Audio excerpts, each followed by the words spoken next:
Le jeudi 26 octobre 1972, le chef de bataillon Mathieu Kérékou, à la tête d'un groupe d'officiers, prenait le pouvoir en renversant le régime du Conseil présidentiel.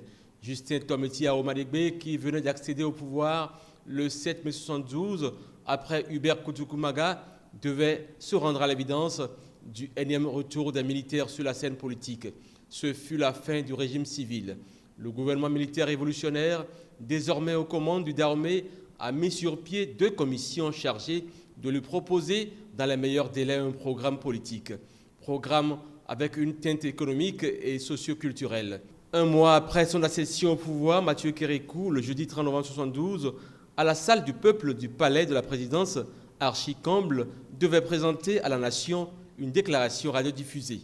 Déclaration en direct sur la radiodiffusion nationale qui prendra le nom de discours programme du 30 novembre 1972.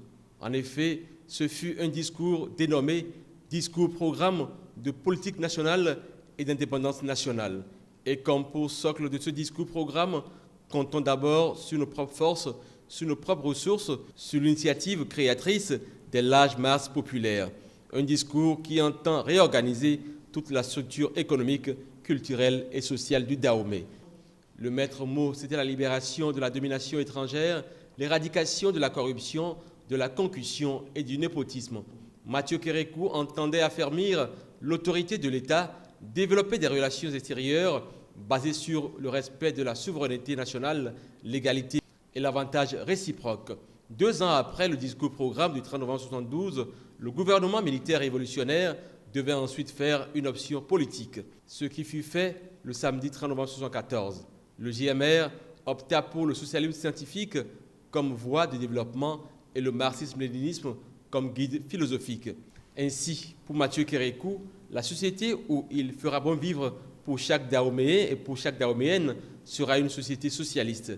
Mieux, une société qui s'oppose à l'exploitation de l'homme par l'homme, mais également à l'idéologie coloniale et néocoloniale. Et puis, le dimanche 30 novembre 1975, soit 1 an après, mais cette fois-ci depuis la place de l'indépendance à Cotonou, le président Mathieu Kérékou prend de court tous les Dahoméens et annonce le changement du nom Dahomey et la naissance de la République populaire du Bénin. La création du parti unique d'alors, le Parti de la Révolution populaire du Bénin, PRPB, ainsi que le changement des couleurs nationales. Le drapeau tricolore passe le témoin au vert frappé d'une étoile rouge à 5 branches régulières dans l'angle supérieur gauche. Sur le boulevard de la Marina, où l'événement a eu lieu, retentissaient 21 coups de salve suivis d'un défilé militaire et populaire. Ce fut les 3 glorieuses, 30 novembre 1972, 30 novembre 1974 et 30 novembre 1975. Il y a déjà 42 ans, et les Béninois, Dahoméens d'alors, s'en souviennent.